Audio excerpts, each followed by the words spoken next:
I mean, recently, the COSATU and the SACP, or maybe factions within, the two formations, have been at each other's throats. They have been at loggerheads. So the ANC needs to unite everybody. So what has been happening is that they have tried, the ANC has tried, I think in my view, the sense I'm getting on the ground, to sort of pacify everyone. It wants those who are outside, like sections within NUMSA, for example, and other union organizations within the federation. They want those who are outside in. But at the same time, they have to show that they are sincere. Now, both of them had problems with both the labor and the macroeconomic sections of the National Development Plan. Now, to rub salt into the wound, a task team formed by all three organizations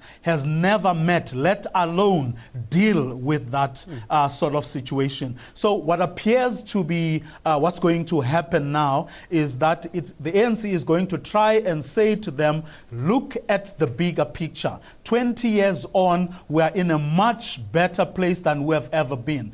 Give us this particular mandate and let's all work towards ensuring that we get an overwhelming majority so that we can then move with speed on these issues, because right now we can't, we are hamstrung on all sorts of fronts. But how the ANC is going to be able to strike that balancing act, given that people like NUMSA, for example, have already said, you're not getting our support, we are not part of this whole thing, we'll see how that goes. But of course, those who are in agreement with the current administration within COSATU and the SACP, bearing in mind that a lot of the leaders of the two formations are in fact in government. So to some extent, the resilience that you would otherwise get is not going to be as much as you were going to get, because those people are already inside, so they are going to take both COSATU and the SACP with, and actually I think a balance will be found, or at least compromises will be made. So there won't be a lot of pressure on the NDP issues, certainly not from COSATU and the SACP. Okay, this coming weekend's launch comes after the ANC-NEC meeting this week in Nelspruit. What can you tell us about that meeting?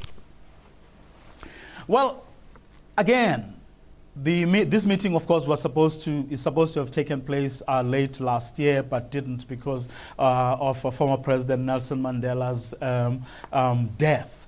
But the sense one gets is that especially the economic transformation unit of the ANC is trying to make sure that they have won everyone over. In other words, what they are going to say is, look, the bus has long left the station.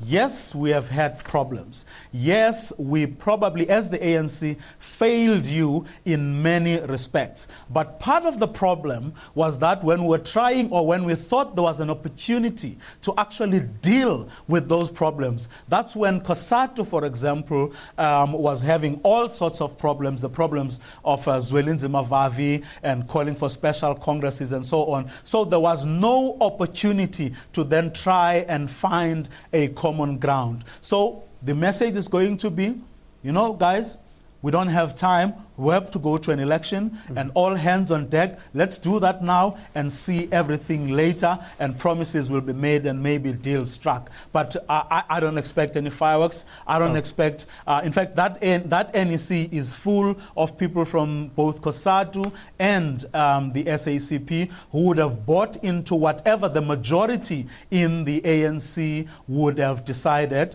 And as I said, resistance is going to be limited. So that meeting, in fact, a lot of people thought that NEC meeting was going to continue today. It is not continuing. Today, we're the gonna leaders have are to all leave over it the there, place Vuyo. dealing I'm with afraid I'm going to have things. to cut you off. We're going to have to leave it there. Thanks very much indeed, though, for your time and the comments. Vuyo Mvoko, the contributing editor for the SABC.